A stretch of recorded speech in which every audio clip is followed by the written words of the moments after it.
couple of seconds. Wow, it's almost 4:30. Yeah, exactly. Oh, there's Miss Greene right now. Kyle's drinking vodka, Karen. Is that all right? No, that's uncharacteristic of him. Kyle is not drinking vodka. Okay, it's wrong. All right, tequila. Okay, it's 4:30, so let's call a meeting to order. And the first thing I have to do, I need to ask for a roll call vote to ensure we have a quorum to conduct the meeting. So, so everybody is there could start. Joanne, since I'm looking at you, why don't you start first? Say you're here. Joanne Crowley, present. Ken Smith present. Steve O'Neill, president. Pat McCormack, present. Mary Vilbon, present. And Steve, you already spoke, right? Yes, sir, I'm here. Okay, so Kyle, we have a quorum, and you said you were going to give a little bit of instructions right now. Yeah, just real quick. Pursuant to Governor Baker's March 12, 2020 order suspending certain provisions of the open meeting law, Mass General Law C-30A 18, and the Governor's March 23, 2020 order imposing strict limitations on the number of people that may gather in one place. This meeting of the Yarmouth Community and Economic Development Committee meeting is being conducted via remote participation. All votes during this meeting will need to be conducted by roll call. No in-person attendance will be permitted, but every effort will be made to ensure the public can adequately access and participate in the proceedings as provided for in the order. Public participation will be permitted by allowing members of the public to join this meeting via Zoom or via the telephone, and comments can also be sent to me by email. And with that, we can proceed. Okay, Kyle, for some reason I cannot download the agenda. So why don't you tell me the first item? Okay. I think it's Jeff, right? It is Yep. Jeff. Peter, I have the agenda up, so if you want me to feed it to you as we go here. Yeah, if you would, please. Yeah, it's discussion with Jeff Colby, DPW Director. The Yarmouth Port Commons electric drainage proposal, possible vote.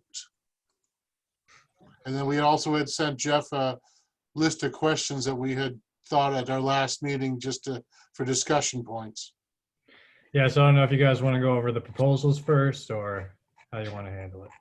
Why don't we do the proposals first, and then we can do questions. So in your Jeff? packet, we have two proposals. One was to investigate the drainage issues, and another was to install some electrical capabilities up at the front fence there.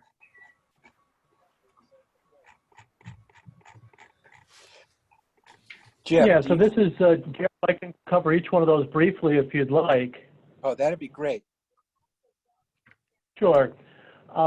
We were approached about two kind of outstanding issues or projects associated with the Village Green in Yarmouthport, and Dick Court was also our facilities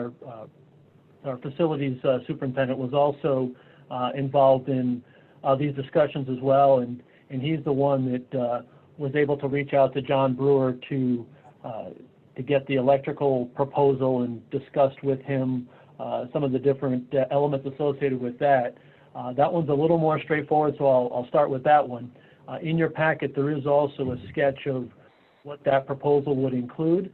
It does include extending electrical lights for the flagpole. Lights on each side, that's denoted by a pink symbol on each side of the flagpole, as well as extending power in a couple of different locations to the fence along Route 6A, a light for the sign along that fence area along 6A. Pretty extensive. You can actually read what the quote and the description of the quote is. Probably provides a little more detail than I did, but that sketch is pretty telling as well. All of that is for just over $5,000. I do know that this is a pretty good price for the work that's being proposed.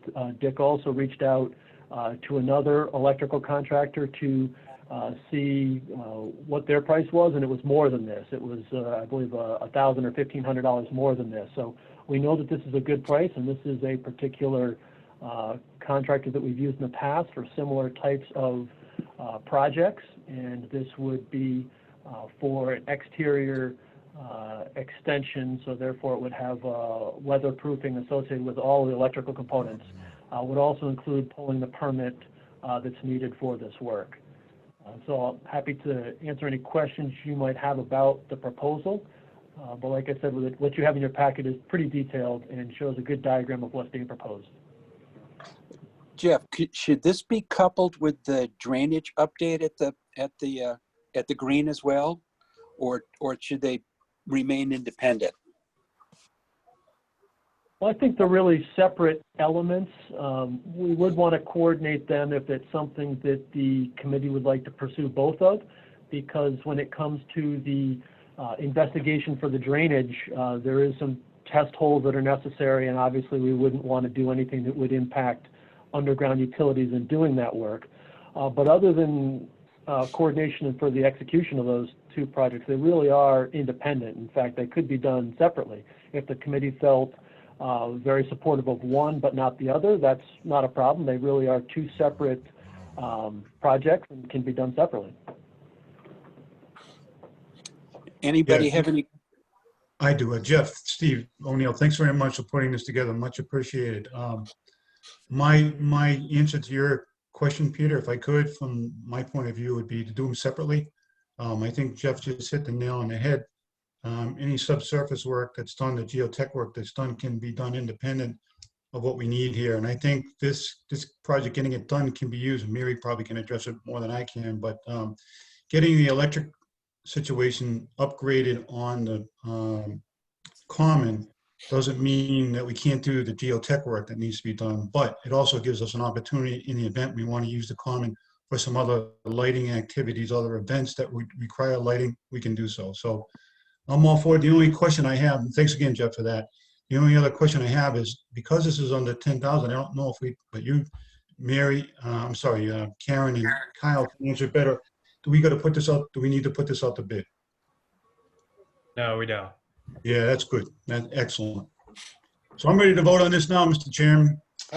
Steve, I'd recommend that we hold off till we get the discussion on the geotech work too. So, because it is two separate bids, but I want to understand the geotech before we bid on, vote on the electric. And we can vote on them separately, but I just want to make sure we understand both sides of the equation, because the geotech work's a little more money than the electric work. So. Mm-hmm. Right. So, Steve, are you willing to, at this point, withdraw your motion? Yes, I am. I just asked to hold off. That's all. Yep. Yeah. Yep. Well, to make it Mr. Chairman, formal, he did make a motion, so.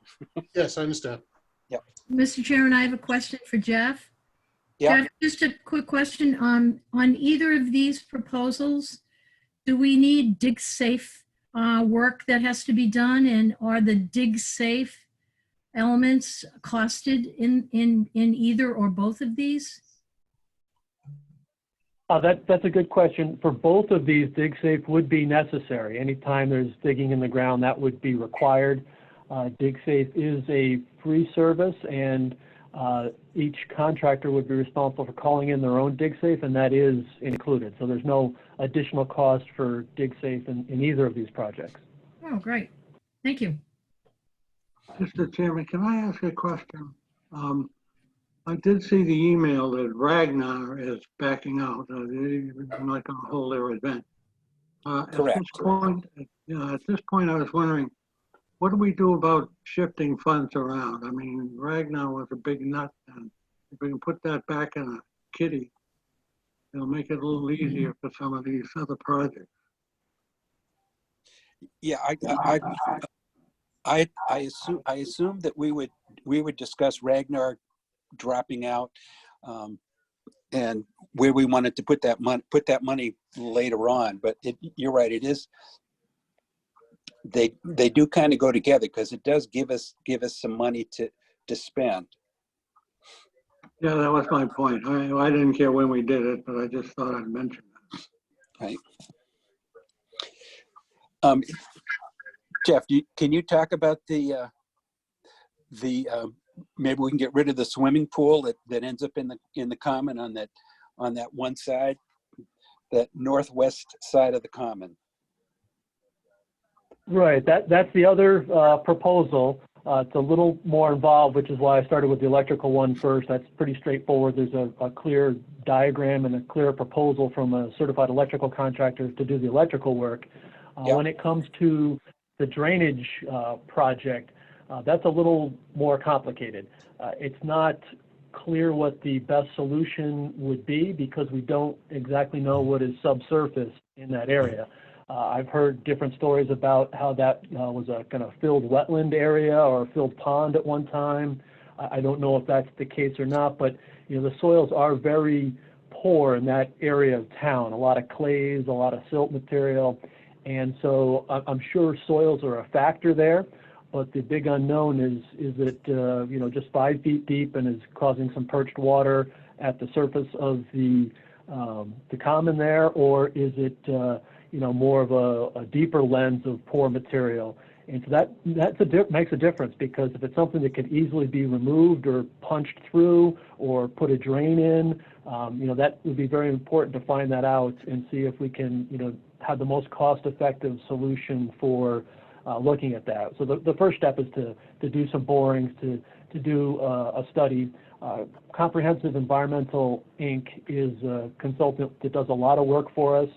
They actually are on call on the Town of Yarmouth on-call list for engineering consultants for this type of work, for doing stormwater studies, for doing drainage studies. And so we've already procured that, if you will, in this particular case, which wasn't the case for the electrical. That we don't have Mr. Brewer on call, so to speak, but that was below the threshold that we would need to bid that out. But in the case of this on-call engineering services, we do have this particular firm on call that's, you know, pre-approved, if you will, for this type of work. What they're proposing to do is do some borings and to determine what that looks like. That's essentially task 1 of that site evaluation that you have in your packet. And task 2 is to come up with a memorandum report of what they're proposing. Another small element of task 1, if I could back up just for a moment, is to look at some of the maybe surrounding drainage to see if there isn't some other stormwater issues that might be causing that could be more easily dealt with berms or maybe a couple additional catch basins around the common somewhere to keep the amount of stormwater that ends up in the low area at the common to a minimum. So those are all parts of their study, and they'll make some recommendations in that regard. What should be noted as part of this study is it is just a study and report. There isn't any physical work as far as correcting the solution that would be part of that. And what that looks like would be another cost associated with that. But just for the study component, it is $9,400 is the proposed cost. And Jeff, I'm happy to answer any questions. Jeff, this is Ken Smith speaking. My question is, they come back with a study. Is the work that is proposed, say it is adding a catch basin or 2, is that something that the highway department could do, or is that outside the scope of work that you guys are able to handle and you'd have to sub it out? Well, that's an excellent question. Generally speaking, if it's minor or small in nature, it is something that we could likely fit within the work schedule for highway. Although I was going to mention it at some point during this meeting, this coronavirus or COVID-19 has impacted everything we do in every project we have. And so that is a big unknown at this point. How much longer we'll be kind of in this environment of you know, challenging or uncertain times. Right now, staff is working remotely. In some cases, they're working a shortened or abbreviated schedule, which is the case for highway and is the case for parks and most of the other public works groups. And so at this point, I'm not sure I could commit to something in the short term, but with this study, it's going to take some time to do that, and hopefully we'll be back to normal when we have those recommendations, and then we can make a determination at that point as to whether it's something that we could look to tackle in-house or whether we'd have to contract that out. Okay. So Peter, I guess my recommendation to you and to the committee, I mean, I think the easy stuff would be to get the study done. We'll never know what needs to be done for drainage without this study. Right. And then having Steve complete his thoughts that he was gonna move forward with on the electric side of it. And my only comment on the electric installation is that somehow we make sure that it's clearly marked where the new electric is put in, because if that's done before we put in drains, then, you know, they'll be silly for us to put in wires that get dug up putting in drains, you know what I'm saying? So. No, that makes sense. Mary, do you want to talk about the importance of the lighting on the common? Oh, that's what I was going to say. Any of the electrical that were to go out by 6A, if the water issue isn't taken care of, we won't use those outlets because I see it will still be a hazard. Well, it's not always flooded there though, Mary. I mean, I know that it floods springtimes quite frequently, and you know, if the ground's frozen, it definitely floods in the winter when we have a rainstorm in that, you know, northwest corner. But, you know, 300 days a year, it's pretty dry there, so. Yeah, no, I mean, that would be my only concern. And right now when we're using the lighting, it is, you know, in early December, you know, late November. So that's when I'm climbing through the water with electrical cords. So I kind of like to be protected. Just wear rubber boots, that's all. Yeah. I've tried. Mary. Jeff, correct me if I'm wrong, but I think all the electrical is going to be installed in conduit, so it should be protected from the water. I think to your point on it being, you know, any electrical work that we do being in concert with what's done, as far as, you know, dealing with the drainage, we should be up on that. But anything that's installed, I think it's going to be installed in conduit. So I think you'd be prevented from any electrical shocks or that type of thing. Yeah, Jeff. Yeah, I think that's my understanding as well. Jeff, would it be worthwhile to coordinate with the the guy doing the borings and the test holes with the electrical guy so they can work around each other? Again, this presupposes that both projects get voted. Yeah, if both projects get voted, we will certainly coordinate. It would be different contractors. I'm sure the electrical contractor has their own ditching equipment that they use, and the engineer will have their own boring rig, which will be slightly different type of equipment. So it would be different efforts, but we would certainly coordinate them. Okay. Steve, you want to? Hey, a couple of things. Yeah, a couple of things I wanted to point out. Yeah, one is I think the work on the electric side is going to be done, could be done in a quicker and a more timely fashion. I think the other work that's going to be looked at is going to be done in two parts. Again, Jeff, correct me if I'm wrong. It's going to be initial geotech work, get the report, analyze the report, and then decide which is the best way to go based upon the consultant's recommendation. And then it's going to be us coming back to us and finding the dollars, if we have the dollars, to actually do the work, which would be done in a subsequent, more detailed timeline or further down the road than the electrical work. That's one point I want to make. The other point, and if I'm wrong, Jeff, correct me. The other point I want to make is, in the event, we talked about this earlier when we met, Jeff, Kyle and you and myself, in the event that we could potentially tie into 6A, it's a state-owned road. And the state would probably say to us, if we didn't do this, hey, why don't you guys are so concerned about this, why don't you pick up the cost for the environmental, survey work or geotech work. So it's a good thing that if we can do this, that we are going to do it, because we could always go back to the state and say, hey, we've done all this work, we've researched it out. This is an option that's available to us, so we wouldn't lose any time on that end. Yeah, that's all correct. There's a couple of different potential solutions. One might be to work in conjunction with the state and Route 6A. Another might be to do some kind of isolated system. It really depends on what the conditions are out there, and what depth of soil we need to go through. Those types of things. There's lots of different scenarios that could play out. Good. And any other questions on those two items? No, I just want to thank Jeff for his work on that. Really appreciate it. Me too. Second that. Yeah, Thank you, Jeff.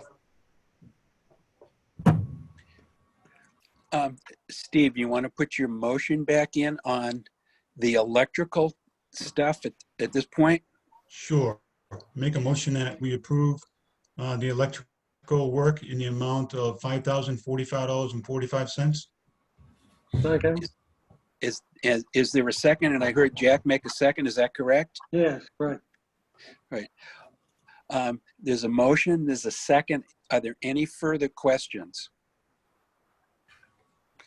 Hearing none, all in favor, and the vote's got to be one at a time. So, Steve, Aye. Steve said yes. Tom, you don't get to vote. Mary, Aye. Ken, Aye. Jack, Jack McCormack, yes. Joanne. Yes? I think that's everybody. Kyle, did I miss anybody? Yourself. I vote in favor. So the motion carries. Do you want to talk now? Does anyone care to make a motion on the test holes? I'll make a motion, Peter. I'll make a motion that we accept the proposal from, I'm trying to get their name here, Aye. Comprehensive Environmental Incorporated, as Yeah. written, to go ahead with the test work at the cost of where is it? $9,400 to get phase 1 done, to do the testing and recommendations for future drainage work on this common site. Second. Okay, there's a second from Steve, if that's correct. Yep. Any further questions? There's a motion, there's a second. So again, a roll call vote. Steve, since I'm looking at you, you get to vote first. Aye. Jack, Jack McCormack, yes. Mary, Aye. Ken, Yes. Joanne, Yes. so, and I also vote yes. So the motion carries. And again, if we can coordinate the two of them, that'd be great. If not, I understand there's going to be, dig safe done in both cases. So, they would be working independently. Right. Kyle, my next question is, can you tell me the budget numbers that we have to make sure that we've got the money available? And I think at this time to talk about what we're going to do with the Ragnar money, which if I remember correctly was 15? It was 10. 10. I'll give you the quick update on the budget, just that you have a little over 106,000 in public improvement expenses. But might I suggest before you go into the Ragnar issue, if you had these other questions you want to discuss? Oh, yes. Yep. Yes, absolutely. Yeah, hello, I'm sorry. I'd just like to thank Jeff for being with us today. That's all I had to say. Mr. Chairman, I have one question for Jeff, but before I ask the question, I too want to echo what Jack just said. Thank you, Jeff. Fantastic turnaround on this, given everything else that you're doing down at DPW. So thank you. My other question is, after proving all this, I got an idea on the geotech work, but can we get a timeline at some point, Jeff, from you on when the electrical work would start and might finish? Yes, I'd have to get back to you on that. Hopefully it's not something you want accomplished next week, given all the kind of unknowns surrounding, staffing and what we're going through right now. It's going to be difficult to give you a definitive time frame, but because a lot of the work is being done by Brewer Electric on the electrical piece, I could probably get from them a rough idea of time frame. But a lot of work has been put on hold or certainly delayed, and I think some of the updates you're going to ask me about here in a moment is going to apply to those as well. Just in these uncertain times, it's difficult to nail down time frames, but we'll certainly get moving on these things as quickly as we can. Jeff, Fair enough.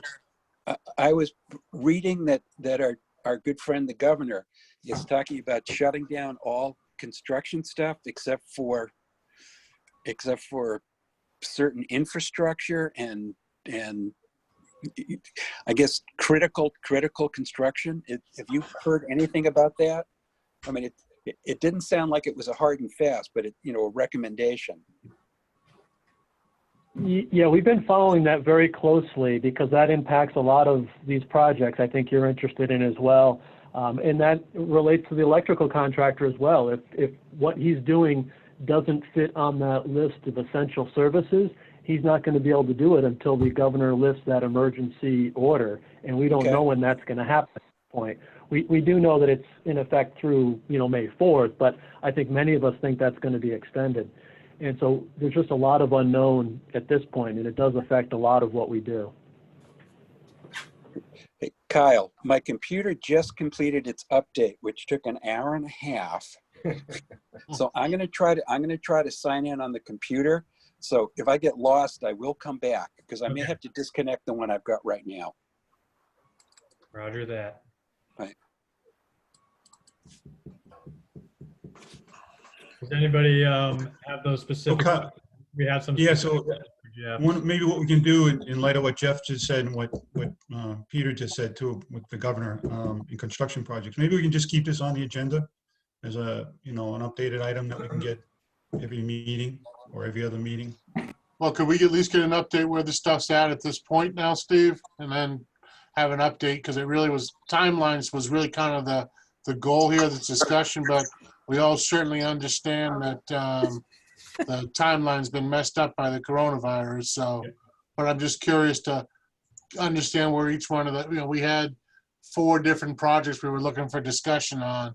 One being road resurfacing where the gas companies dug up roads all over Yarmouth. The other one was the Baxter Gristmill, the Parker River Bridge, and then the Bass River Bridge project kind of as a long-term. So just, Jeff, if you could just update us where stuff's at now, and certainly understand you don't have a crystal ball for the future, so. Yeah, absolutely. I'm happy to give an update on those items. And the last thing I'll probably say about the essential services list from the governor, it's been revised twice. And so that's kind of a moving target as well. Each time, most of these major projects have still been on that list of essential services or construction or functions. So we've been okay. But who knows what next week will bring. So that's kind of, in light of kind of everything I'll talk about here, really depends on kind of where we go from here. But as far as just a brief update on those items, the first one, the road repaving associated with the gas work, and the gas work associated with either a 10 or 12-inch main that the gas company's been replacing on White's Path, North Dennis Road, and Great Western and High Bank. That work is nearing completion. There was some additional connection work, so even though it looked like the bulk of the long pipe was done maybe a year or so ago, National Grid has been back into that patch and opened it up in several locations to do some crossover and some valve connection work, as well as currently they're extending the 10-inch gas line to the west, which wasn't necessarily anticipated along White's Path. We knew that they were going to go to the east and do that big project a couple of years ago, going through Dennis and Harwich and into Brewster. But to actually go west for 1,200 feet or 1,500 feet to go all the way to Station Ave was not anticipated until recently. So they're finishing that work up now. We are told that within the next month or so that should be complete. Once that's complete, there's a period of settlement that needs to happen because that was a relatively deep excavation, significant excavation. And so that'll happen with a temporary patch on it over the summertime.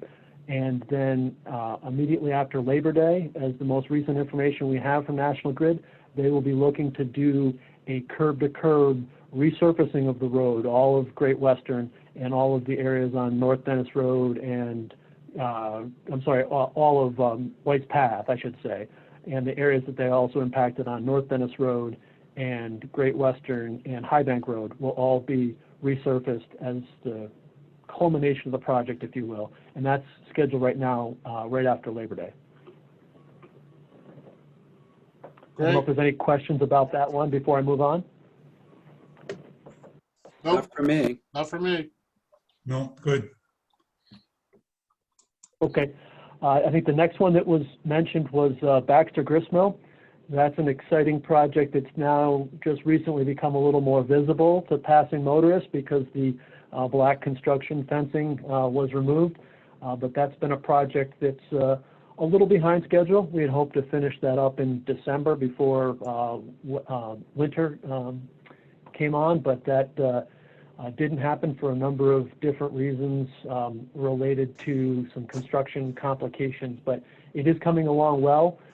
It is on budget, and that's the good news. We did receive some supplemental funds from NRCS, which is our partner on the project, to the tune of about $200,000. That helps me say that we're on budget because with those additional supplemental funds, we're able to meet all the requirements of the project.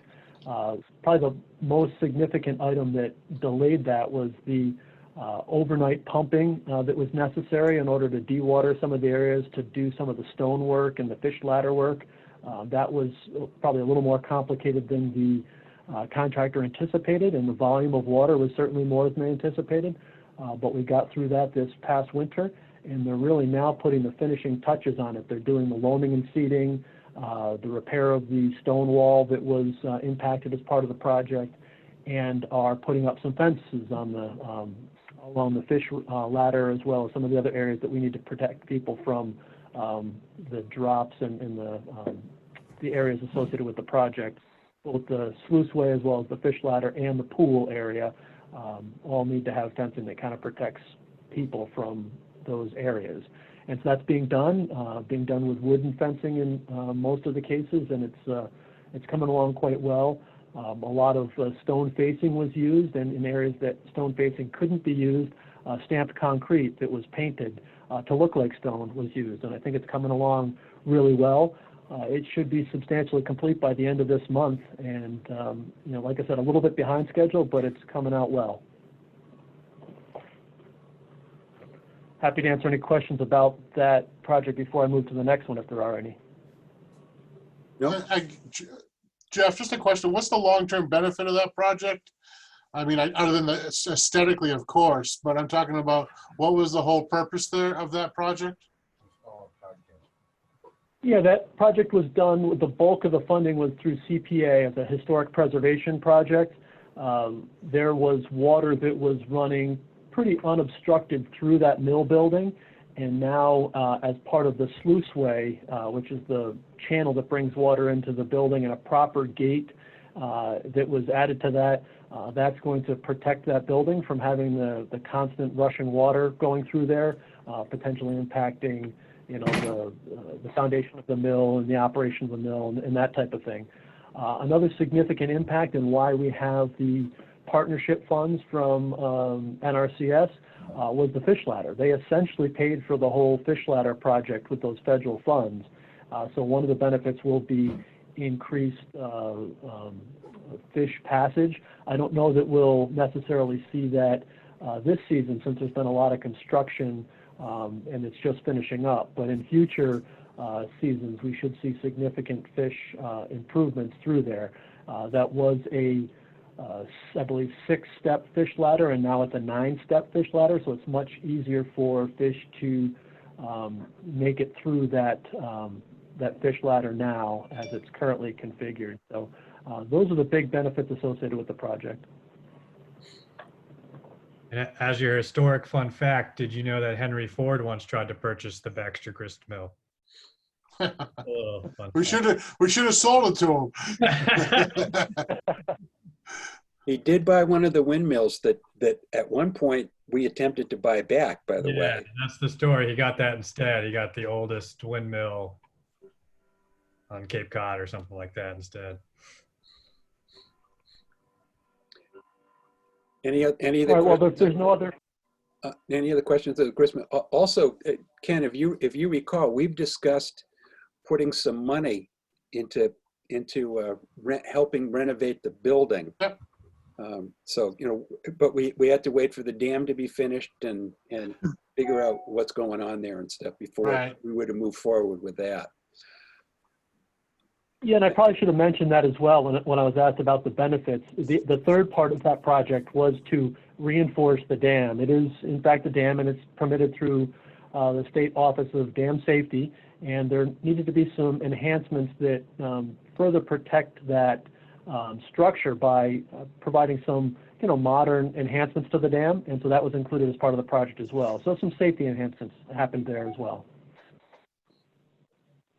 No, it certainly looks much better there. Thank you, Jeff. Oh, no problem at all. And as was just mentioned, you know, this is really all the exterior work, but the second phase or any follow-on phase would be to do something with the building itself. So none of the work that's being done right now is addressing the building, although the stairs in the back were reconstructed as part of the project. But the building itself is largely unimpacted by this project. I can't remember the If next, there's no other the next question, I can question. move on. Yep. The next project you asked about was the DPW building project, and that we got a contractor on board in January of this year with a very good price that was brought to town meeting, and so town meeting authorized the expending of the funds for that project based upon a bid price. So that whole arrangement of bringing the bid price to town meeting was very successful. We got a good price with a good contractor on board. They started that work in January, and it's progressing according to their schedule, which is good. That schedule has the building ready for occupancy in January, late January of next year, of 2021. And so that is the schedule that we're on. Elements like the highway division will have to move over to that building before the contractor can move to that second phase, which is the area where highway occupies now, to do some paving and some drainage work and things of that nature. So there's a small second phase that happens after we actually move into the building early next year, but the project is on track. There's been very few change orders to date. There was very few unforeseen conditions, which was what we were worried about early on in the project, about what was buried below ground. They did find a buried concrete slab that was unexpected that had a small change order associated with that for unforeseen conditions, but for the most part, the soil and any potential contamination was minimal on the site, which was good. So that did not increase or need us to use much of the contingency at all for that project. Everything is moving along according to the contractor's schedule currently. But we do expect that this coronavirus is likely to have some impact on that project because I just heard this week that the Carpenters Union has decided that they will shut down all operations, not just on this project, but across the state. And so that is likely to have some impact depending on how long this coronavirus is occurring. If everything returns back to normal shortly after May 4th, probably minimal impact. But if this is prolonged, restrictions are in place for construction and other projects that could have a potential impact. So that's the only concern at this point, but generally the project's going well. I'm happy to answer any questions. Any other questions from anybody else? Hearing none. Anything else for Jeff? Okay, hearing none. Sure, hearing none. The next project I was asked to comment on is the Parkers River Bridge. Ah, yes. That one is also moving along well. Currently, the contractor is on schedule to finish this. It's really a two-phase, well, there's multiple phases, but two major phases associated with the bridge. One is to construct the southern half of the bridge and then shift the traffic over and then work on the northern half of the bridge. And that is on track for completion of the southern half of the bridge in May. And that'll be a big milestone for the project because then traffic will be able to move over to that new stretch of bridge and we won't have to worry about the older section being used for all the traffic as it currently is configured right now. So that's a big milestone that we're anticipating next month, and it's on track for that. But as I previously mentioned, that Carpenters Union pulling out does impact this project as well. because there are components associated with form work and other woodwork on that project. So it does have a small impact for many of the projects. And that's just the first work group that's expressed some concern about working during this coronavirus era that we find ourselves in. It's possible we could have some others, but currently work is progressing at Parkers River Bridge, and we do expect to hit that milestone of shifting traffic over to the new bridge before Memorial Day. The whole project should be complete early in 2021. Most of the work scheduled for the spring of 2021 is cleanup work, and there's some vegetation landscaping work that needs to happen as part of that. So really completing the project early next year is also the plan for Parkers River Bridge. Happy to answer any questions on that project. Jeff, the only question I really have on that project is, will there be any work being done during the summer months? Because hopefully we get back to some semblance of normal for the tourism business during the summertime.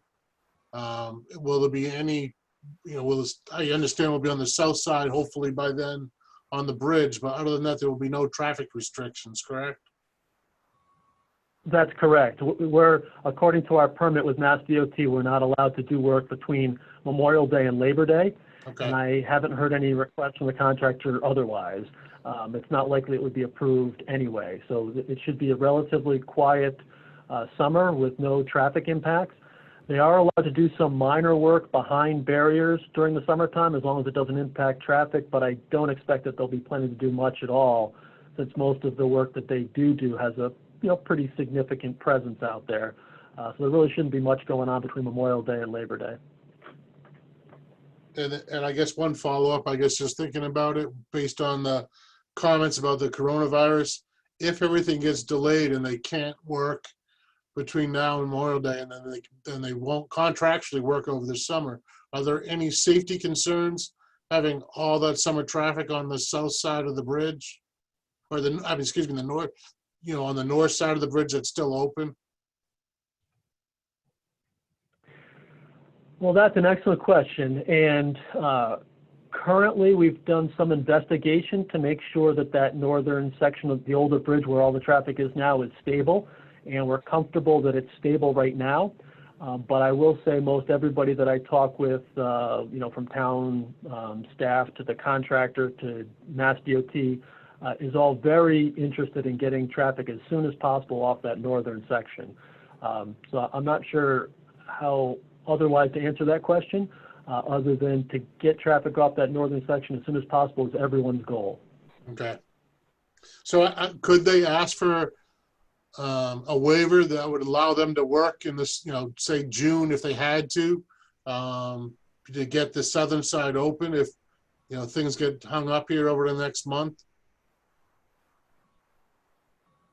They could, but I haven't heard anything. Okay. I do know that DOT has allowed work into early June where they usually don't after Memorial Day, like some of the sewer work and other things that other towns have dealt with, as long as that work is wrapped up before school gets out. Well, at this point, school's out.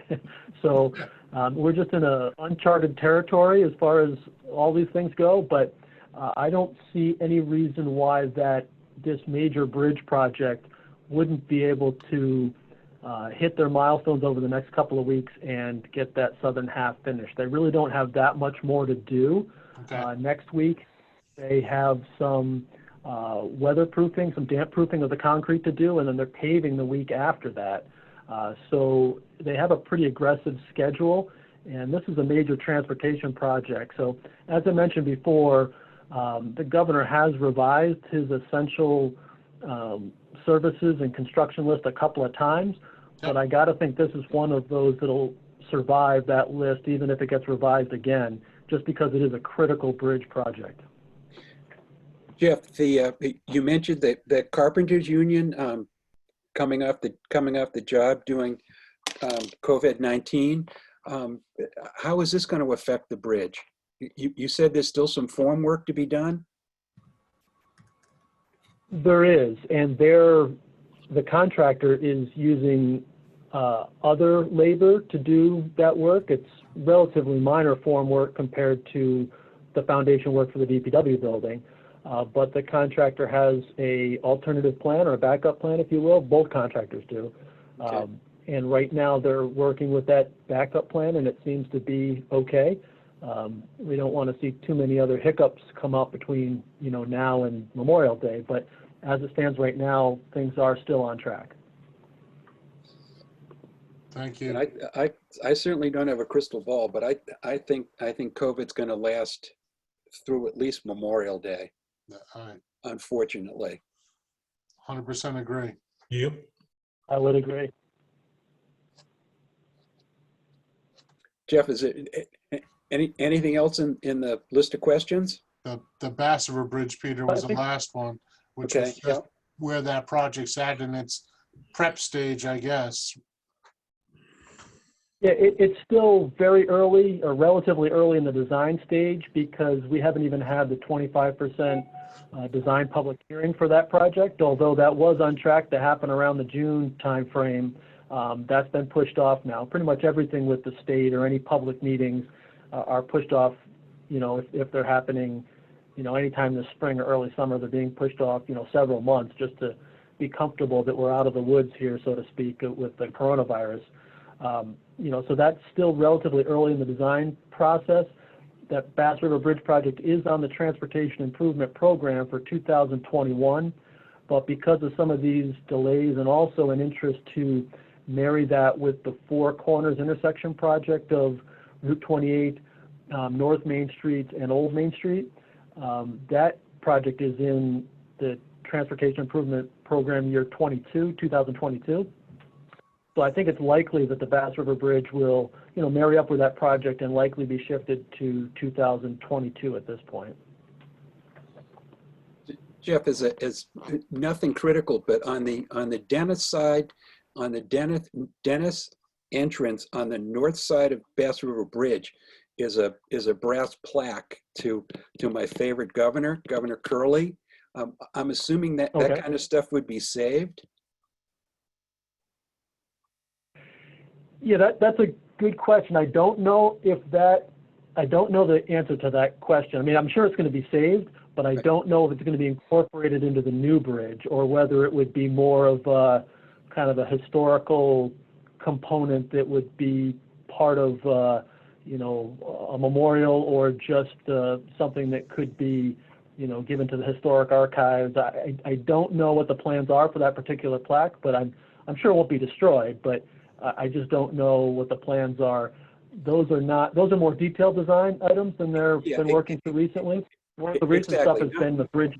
Not critically important, but a fun thing to think about and stuff. And he is my favorite governor. We could install it in your living room, Peter. Did you know him personally, Peter? I know some people who got no-show jobs given by him during the Depression. The answer is yes. All right. He's a better mayor, I think. Yeah, he was mayor at the time, Yeah. but he was also wasn't he the guy? Yeah, he was the governor for a Oh, while. he was, yes, he did serve a stint as the governor. People that were around during the He was a Depression? good Irish crook. What's wrong with that? Yeah. You got a problem with that? And anything else for Jeff? Other than to say, Jeff, thank you for doing the work you do during this critical time, and stay well. Yeah, we Thank very you. much appreciate it. Yeah, Very thanks much. again, Jim. Yeah, well, thank you very much. You've been very supportive, and we've really appreciated working with you on a lot of different projects. I even touched base with Dick Court earlier today, letting him know that I was going to meet with you. And that's one thing he wanted me to make sure I mentioned to you as well, is just thank you for all your support with projects and activities in the past. Great, thank you. All Thanks. good work, John. All right. Thank you, and have a good night. You too. You too. Stay well. Ken, I was finally able to get the agenda to open. So the next item on the agenda is Tourism Revenue Preservation Fund, if I can actually say that, budget update. Kyle? Yeah, so like I was saying before, you had a little over 106,000 in the public improvement expense. That's going to be minus 15 grand for the two projects you just voted for. You also have a little over 36,000 in unallocated funding. And then Ragnar, like we were mentioning, that's a $10,000 grant that's going to get returned to us. I would recommend you probably should put that back in unallocated, since that's kind of where it came from. And then, you know, Right. I think that should be voted to be put back. So can I get a motion to put the Ragnar $10,000 back into unallocated? So moved. There's Second. the first, I mean, it's a motion by Jack. Is there a second? Second, Steve-O. Steve is put in a second. Any further questions? Hearing none. All in favor? Again, I need to do a roll call vote. Steve, you're first, since you're in the upper right here. Aye. Mary? Mary's not responding. She probably can't She's on hear. mute. She's on mute. Sorry, Yeah. yes. Okay, Mary said yes. Jack? Yes. Ken? Yes. Joanne? Yes. Okay, so that motion carries? and you are yes as well? Yes. And speaking of budget, I believe that a lot of the motels, hotels, B&Bs, et cetera, and restaurants are not operating currently. So I would expect that our budget for fiscal year 2021 is Yeah. going to be severely impacted. And I don't think there's any way we can make any projections as to 2021. That's a very Anyone good point. agree or disagree with that? Yeah, that's a very good point. On your budget update, I still left the 21 projected allocation, but obviously what Peter said is very valid. I wouldn't put any stock in that projection. And yeah, we're gonna have to be, you know. I mean, my prediction is Q2 is going to be devastated.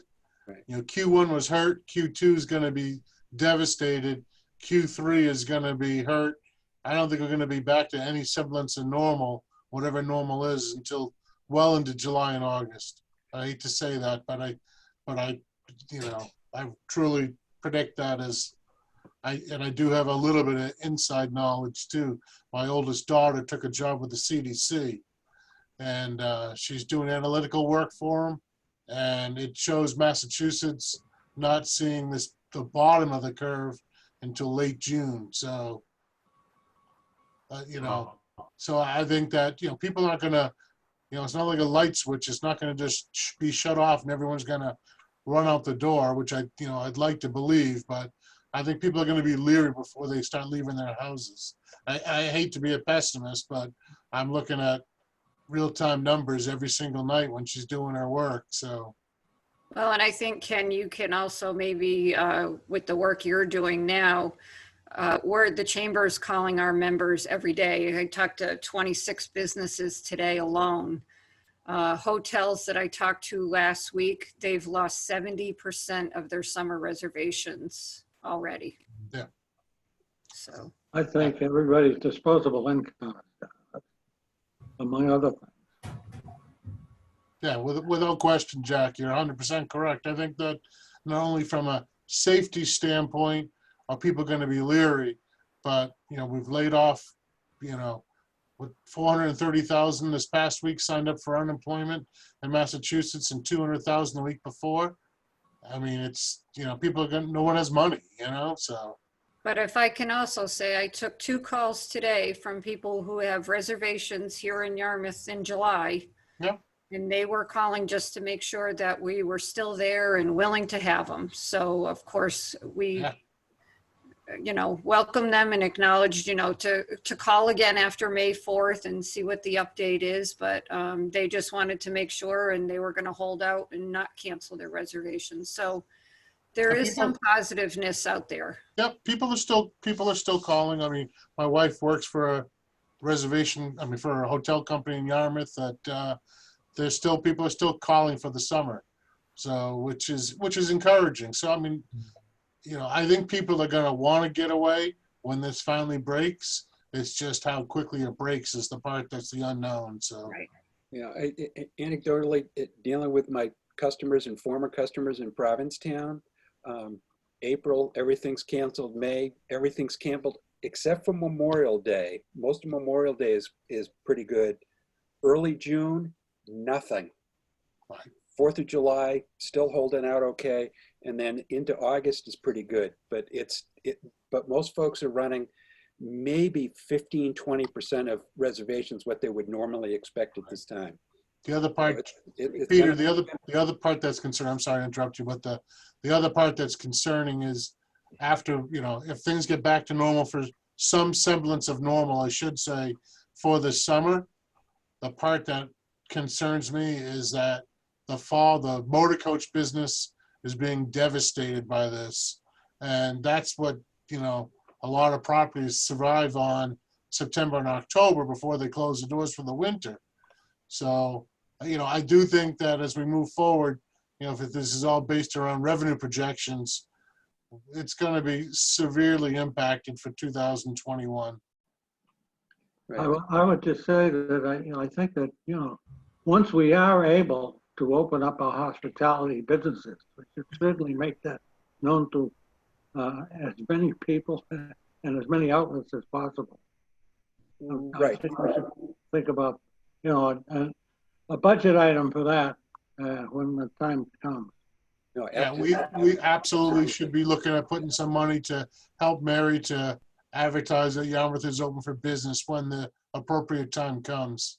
So if I can just let you know, right now we have canceled 3 major events, postponed 2. But our marketing committee and events committee has been very active. In fact, the marketing committee has been meeting every week. So we're literally getting everything ready. So as soon as we start to turn the corner, we can just hit the switch. We're working closely with the Cape Cod Chamber as well. We're also working with 5HD, which is a company that we work with out of Canton, Mass, to create a virtual visitor center, which is really interesting. We've been looking at different communities across the country. Louisiana has an interesting one. I know Mass Office of Travel and Tourism just did one. Wendy with Cape Cod Chamber, they just launched like a virtual touring site that you can go to on their website. And we're gonna start, Jen just created today a virtual tour of the sand sculpture trail. And it's awesome. It's fantastic. She did it in less than 2 hours. And so now we're going to be using that. So it's really thinking out of the box now, right? So people are going to be a little reluctant if they do start to travel to come into our visitor centers, right? I think they're going to be a little fearful to do that. So how do we give them the information where they can download our conservation trail maps and to be able to download this sand sculpture trail map and watch videos? I think that's going to be really helpful. So we're, like everyone else, adapting to our new environment.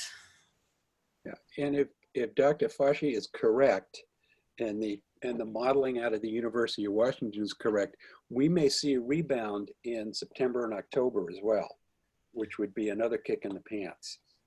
So it's interesting, all of the chambers, we've met twice over the last week, and everyone is moving their events to September. September is going to be over the top with events and activities happening on the Cape, which is interesting because then we're talking about, okay, then who's our market? And is our market, the demographics changing of who we're going to market it to in September? If we don't have a summer, I think people will be itching to get out in September. So it's not necessarily to be to mom and dad and the kids. It's going to be more of the adults. It's going to be the second homeowners. Yeah. Maybe some old farts, I'm sorry. and maybe some old farts like me. Possibly. In addition to the Tourism Preservation Fund, this is kind of a corollary on this. We often participate with the CPA funds, and likely that's not going to be available either, or it's going to be very much reduced in the future. So just to keep it in mind. So we may need to be very judicious on our funds going forward. Any other questions on Tourism Revenue Preservation Fund? Hearing none. Committee member updates. Jack? You skipped you skipped 3, Peter. Yeah. Actually, Sorry. Potential business assistance programs. Excuse me, I apologize. Yeah, so in your packet, I did include what the town of Nantucket is doing. They launched an economic impact task force, and they're launching a survey, an economic impact survey to inform what kind of information they should be sharing with businesses and kind of resources they might be able to or should or might be able to provide them. I don't know if you guys have seen, we do have a page on our website for business resources associated with all the grants that are out there with coronavirus relief. And we put that out on social media a couple times. But I've looked into, in terms of what we can do with the tourism funds, I looked into the special legislation. And there's not, in terms of maybe trying to do some sort of like grant program to businesses, that doesn't really fit into the legislation for the tourism revenue preservation funds, because it's really more so for marketing related things. But I don't know, just wanted to bring it up in case anybody had any ideas or wanted me to investigate anything in particular. Kyle, I'd recommend that we put out something to contact the SBA and the PPP program, which is your payroll preservation program, and for locally, Coastal Community Capital, which is in Hyannis, a local business nonprofit. I happen to be the chair of that particular organization, and it's as highly paid as the job here. But they have tons of information that can be given out. And what's the name of that group again? it's Coastal Community Capital. They're at 5 Patty Page Way, Centerville. They work above the Cape Cod Chamber's office. Correct. Yeah.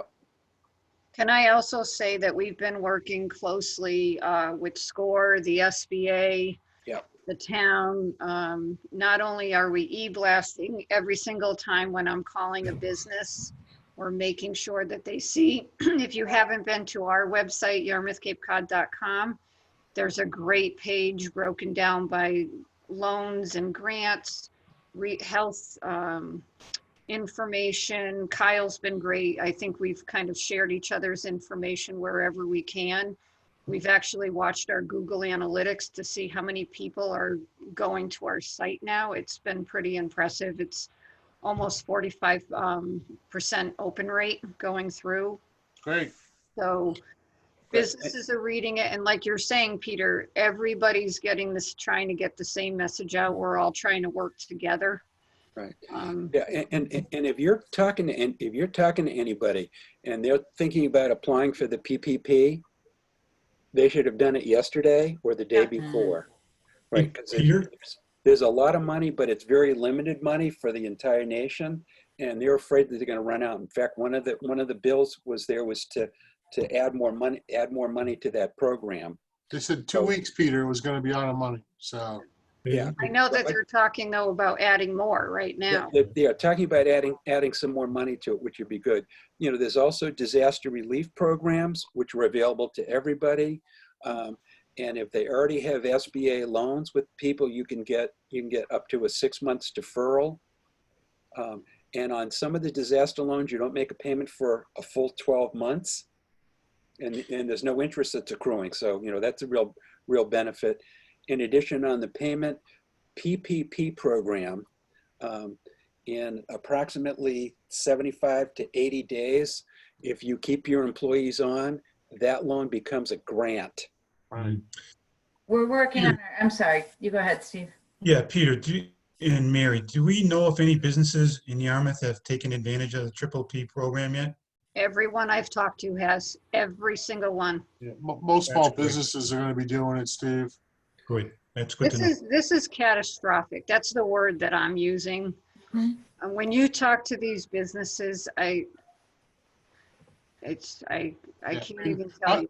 Peter, my comment would be, I think it'd be great for us to be a resource, just to help be a messenger out there, what's available to the, our businesses in Yarmouth. But I'd be candid with you, this survey right now, if I received this survey, I mean, I just laid off 130 people in the last 2 weeks. I'd tell you to take this survey and stuff it in the hat. It's a little raw right now to be asking for surveys, but as far as being a resource to get the word out, what's available to businesses, I'm all for that. Yeah, Can I add?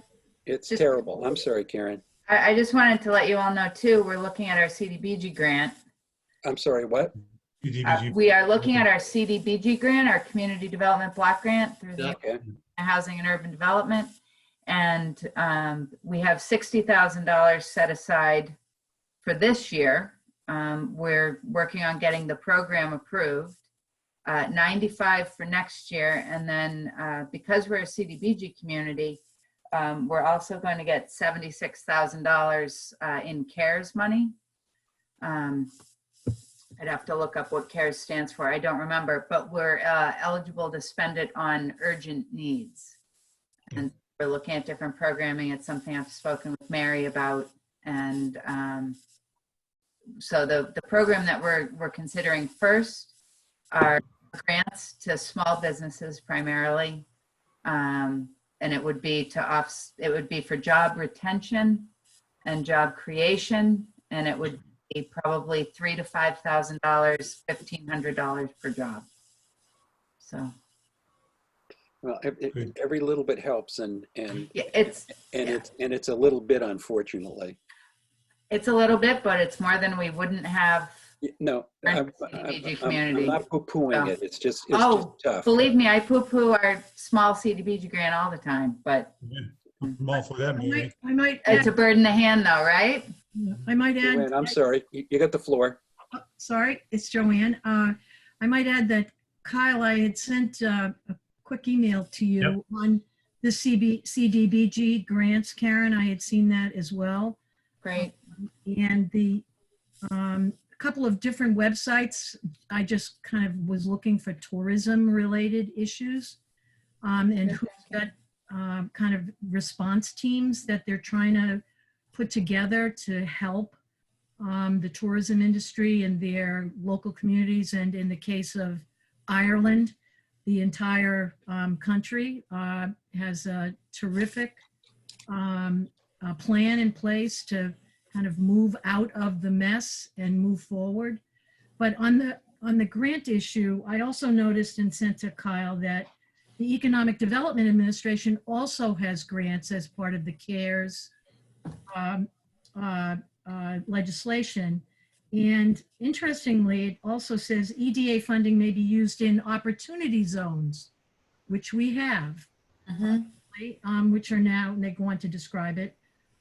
So they're making some linkage between these EDA grants and opportunity zones. That's all I got. It's one sentence, but maybe you guys could take a look to see what, I mean, the CARES package in total is, it's like they're trying to put the plane together while they're flying it. Right. Every time they put out a notice about the PPP program, an hour later, they're changing it. So it's been difficult to kind of have everything gel in one place. But this is one note that I did pick up on. And the other one was related to, again, what I saw Ireland is doing. They have a national tourism development authority. We don't have a national group, obviously. But interestingly, it's a package of templates that actually help a small business owner who would otherwise not know how to craft the letter.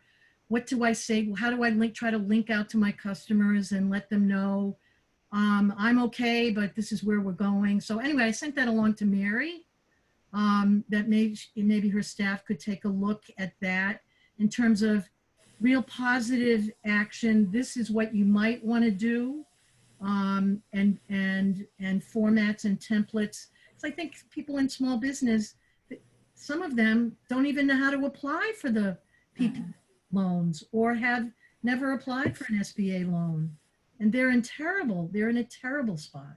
Yeah. So Oh, and that was really great, Joanne. Those templates are amazing. I mean, they were so helpful. They even talked about the color and the font that you should be using so that it comes across as positive in the verbiage. I actually already dropped them an email to see if we could use those. the one that I really liked, sorry to have this little dialogue with only Mary, but you'll appreciate this. One of the template letters that caught my eye was a restaurant owner, pick one, Jerry Manning, and the restaurant owner is writing this letter and he says, here I am, I'm sitting in my dining room and it's empty. But we're going to be back and and I'm looking forward to you coming here. And it was just a very personal, positive kind of, this is who I am. I hope you're okay. And that kind of stuff I think is very helpful for a small business person to go ahead and plagiarize the whole damn thing. Hey, Joanne, could you send that to the entire committee? Sure.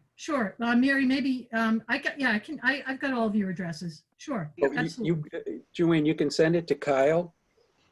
Oh, yes. I'll And send it to Kyle can forward it out to everybody. Yeah, for open meeting reasons. Yeah. Sure. And just know that, like I said, I reached out to them just to make sure that we could use it, because I hate to use anybody's information like that without their permission.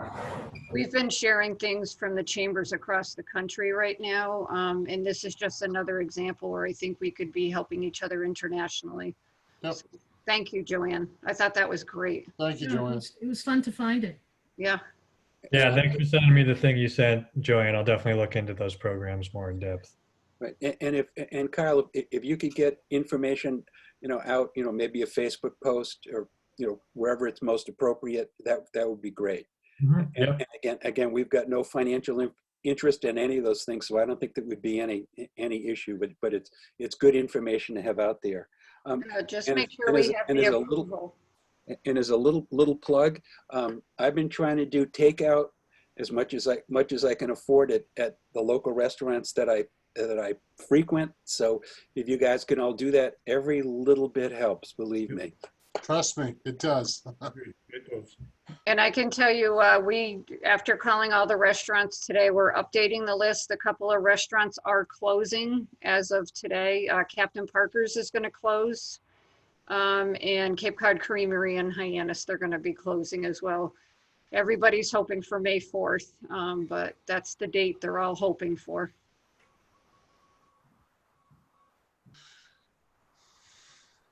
Any other items under potential business assistance programs? Tom's Tom got is something putting up up here. something on the screen here. It says, Corona Aid Relief Economic Security, that cares. Okay. okay. Thank You you, okay? Tom. Hey, Karen, can I ask, or Kyle, I know Barnstable, I did see something that they were going to be holding off on like water bills and personal property tax or things like that. Do you know if the town of Yarmouth is going to be doing anything like that, or are they considering it? I think it's not, oh, go ahead, Kyle. Yeah, I think they will be considering, the selectmen need to approve those kind of things, but I think next meeting they will be talking about those Okay. items. Thank you. Hearing nothing else? Sorry, one more question. Yep. Go on, Karen, Mary. did you hear anything? I remember I had the question from the hotels I've about, heard nothing more, Mary. Mary had asked whether there was any relief in the works for the hotel motel tax. So I have not. There's been discussion at the State House about that. There was discussion about relief on the meals tax. And then there's been added discussion to include the short-term lodging and traditional lodging tax for 90 days. Right now there's no tax income coming in anyways. Right.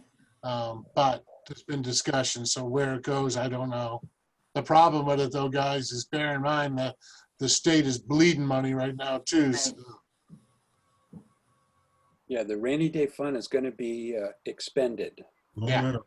Thank God he had it. Right. You know, And if I can just, for one quick note, well, many 501c3s, 501c4s were eligible for any of the funding. 501c6, which are chambers of commerce across the entire country, do not qualify for any of the funding available in the stimulus package. And so there are chambers that may not survive, including some on the Cape that are seriously struggling already. So there has been a huge campaign across the nation petitioning the US Congress to get the 501c6 entities approved. So many of us are relying on our chambers to work with our small businesses on a day-to-day basis and to help market our communities. So it's just a shame to hear across the country that we are, and we are going to lose an enormous amount of income this year.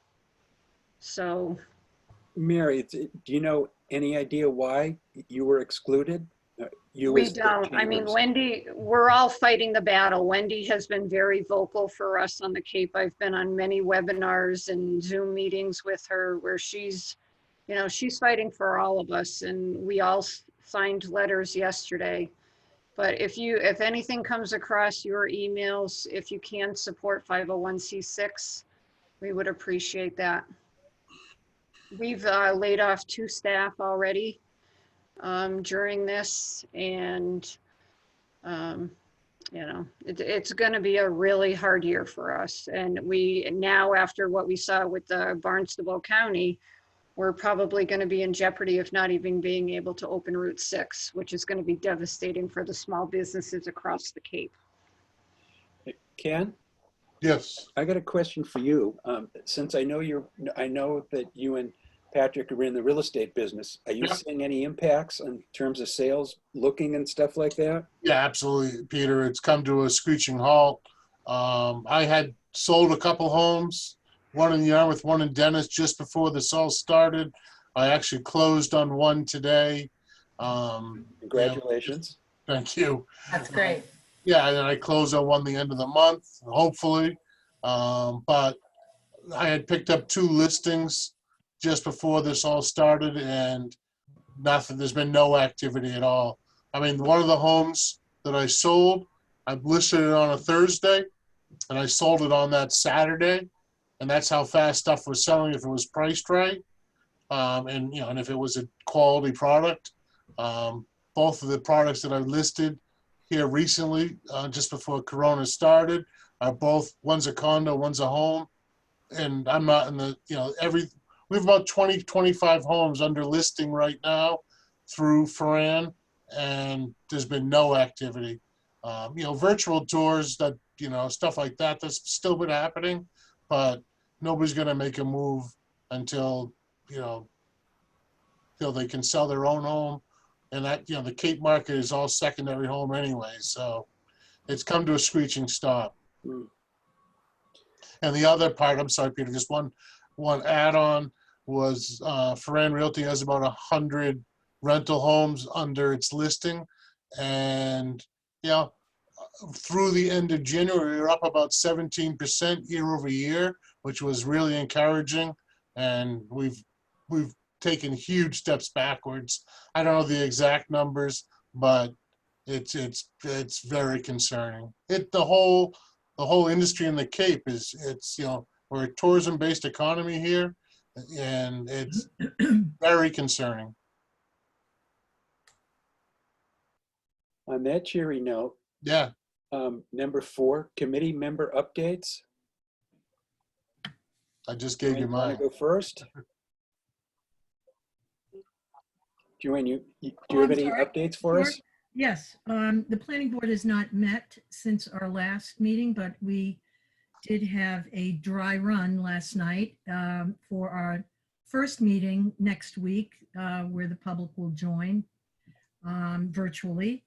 And one of the items that's on the agenda for next week is the change to the Irish Village. I'm not sure all of you are aware of that change. The Irish Village is going to move from being a hotel to a wise living residence.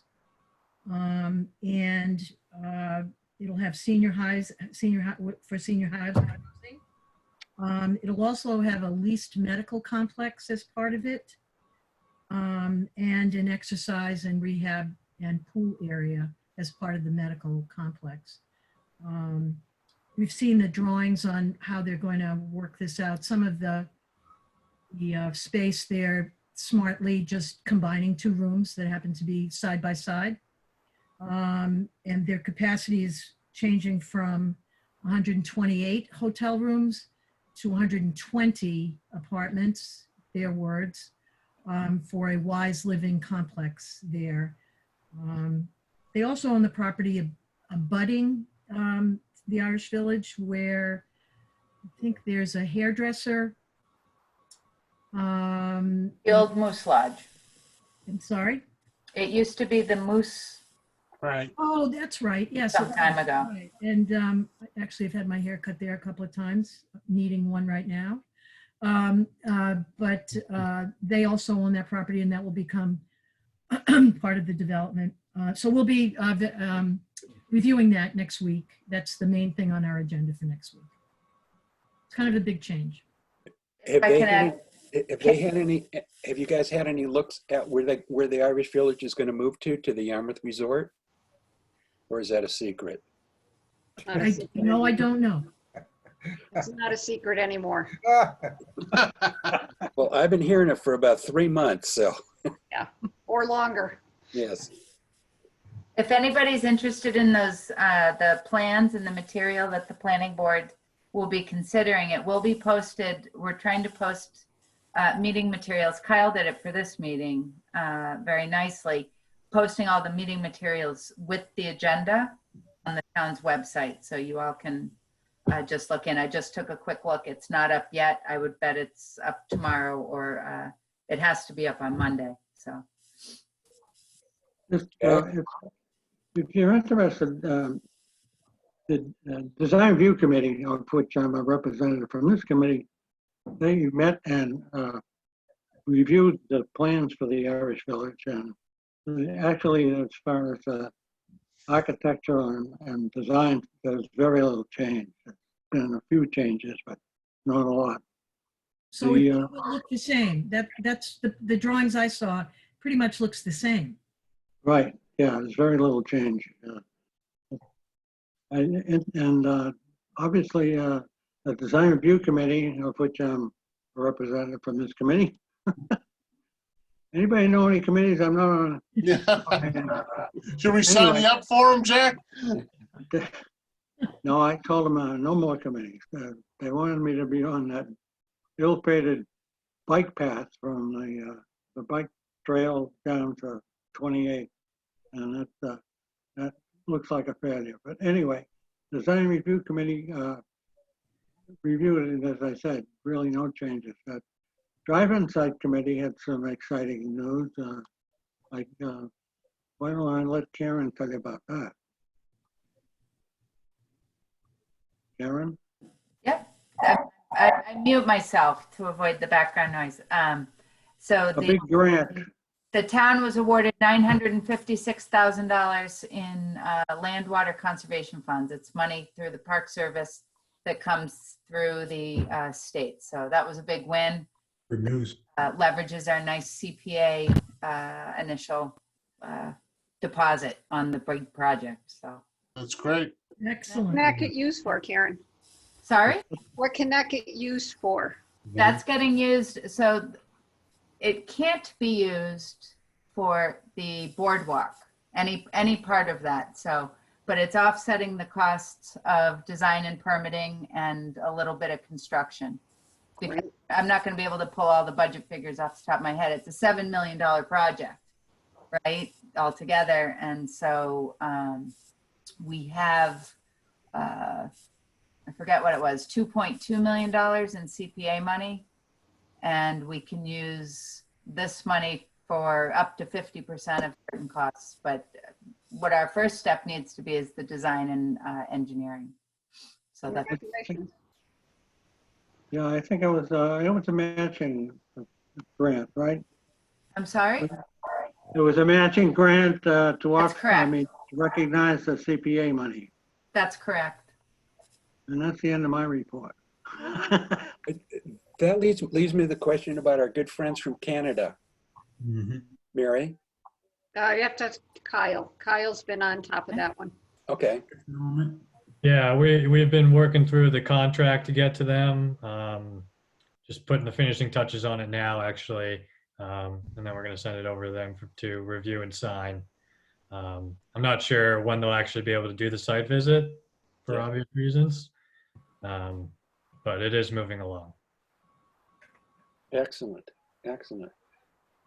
Hearing no more committee member updates, staff updates. So that was one of my updates, that the Fifth Element contract is moving along.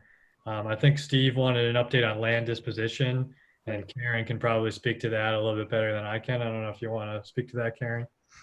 I mean, I can tell you guys where we are on the project. As you may know, it's been going on for some time. We're working on land disposition from kind of a two-point system. One is just handling requests for town property that come in. You might have a vacant lot next door to your house you're interested in for one reason or another. We get those types of requests sometimes.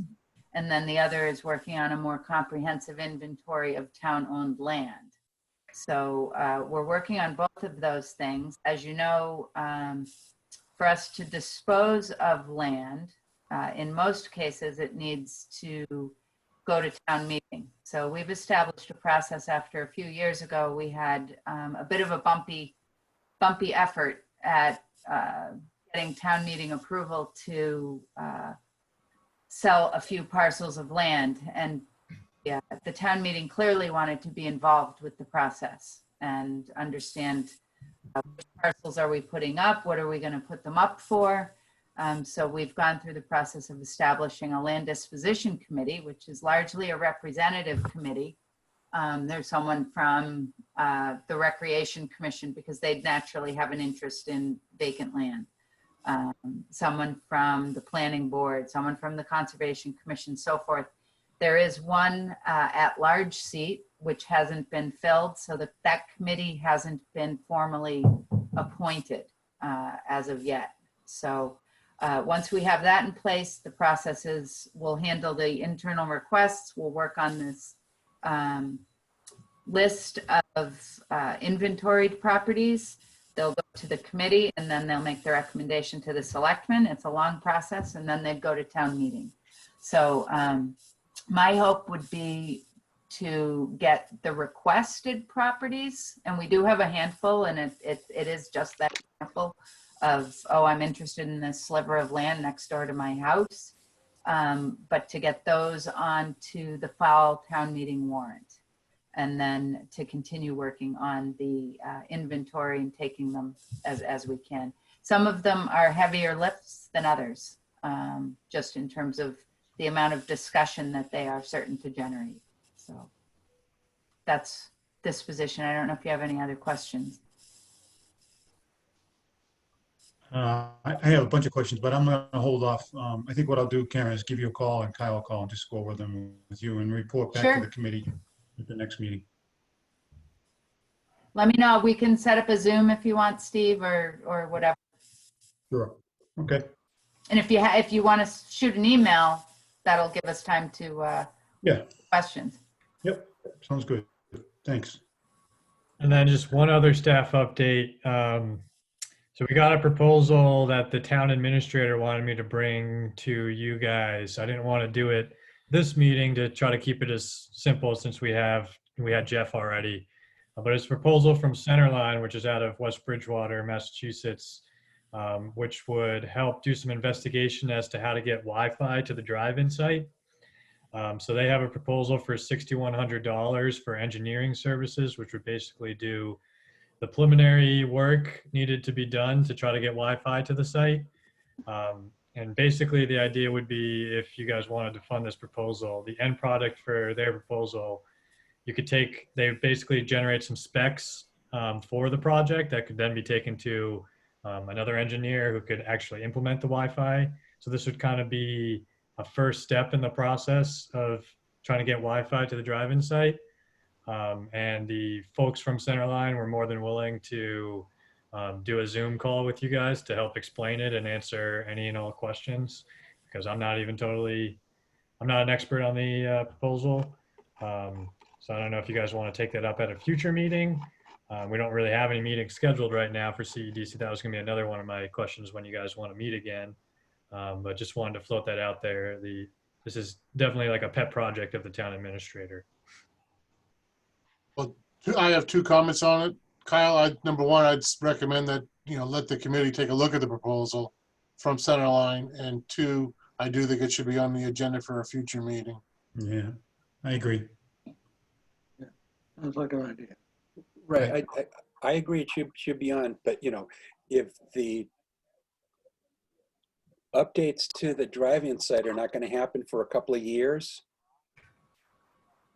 I think we need to look at that very closely, because if it's going to be a couple of years out, is it worthwhile for us to do a study right now, which you probably change Yeah.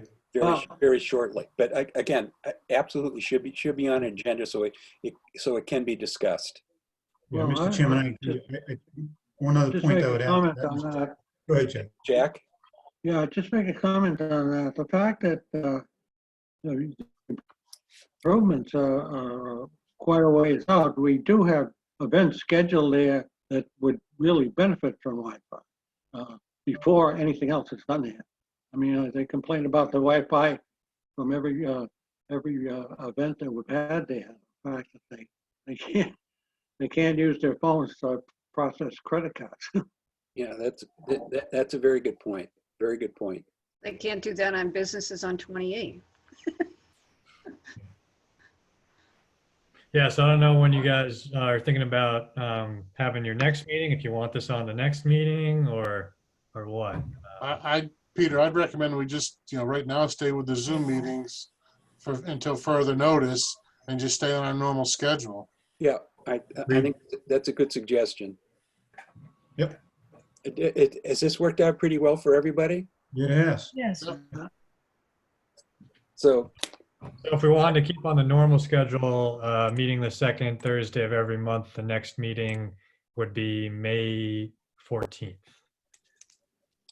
May 14th would be good. And also theoretically, our lockdown ends on May 4th, theoretically.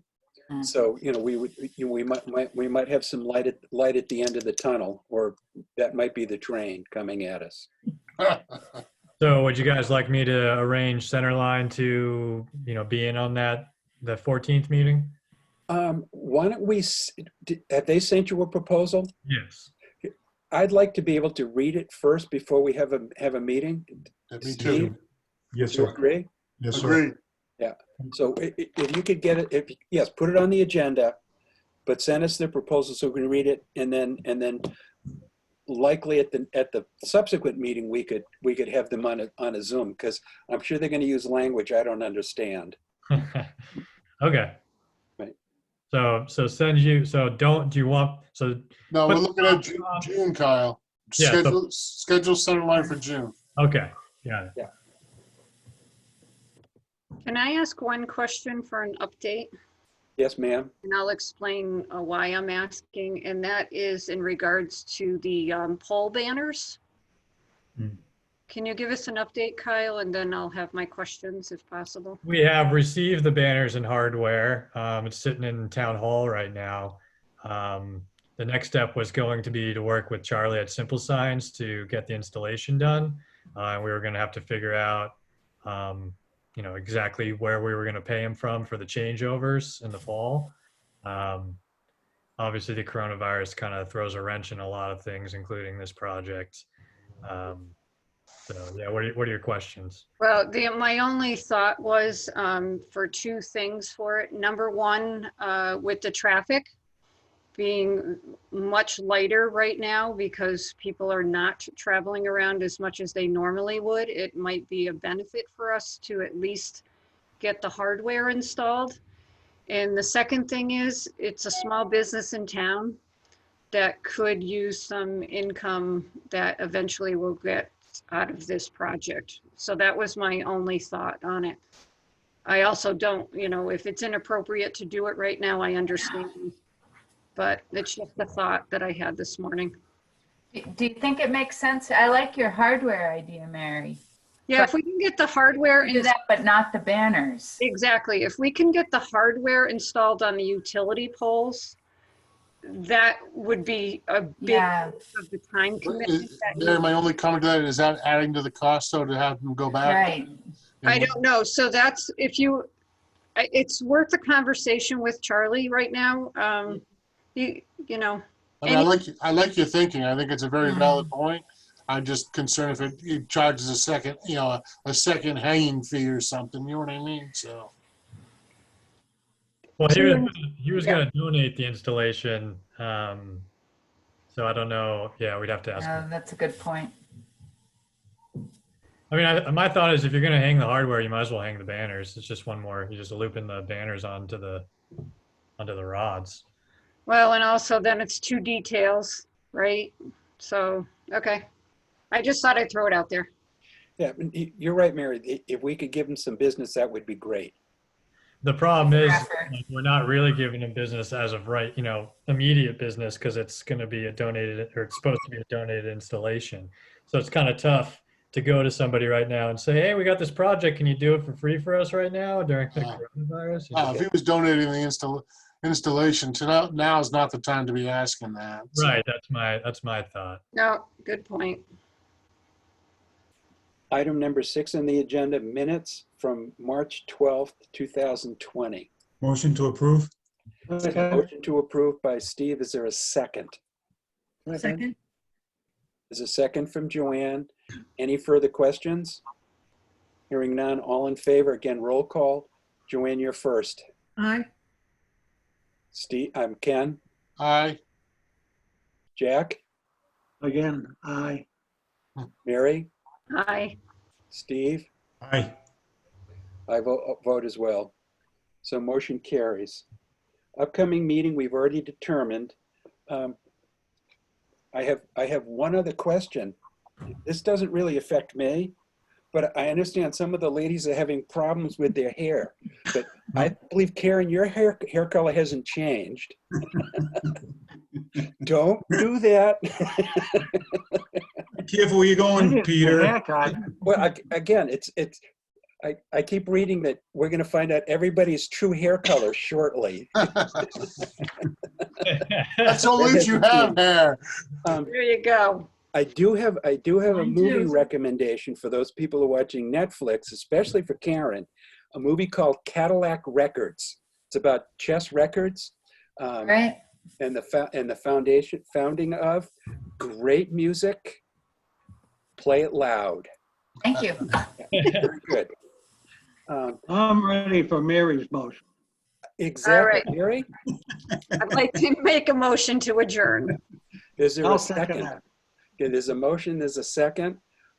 All in favor? And again, I got to do it as a roll call. Ken, you're first. Aye. Joanne, Aye. Steve, Aye. Mary, Aye. Jack. Aye. Perfect.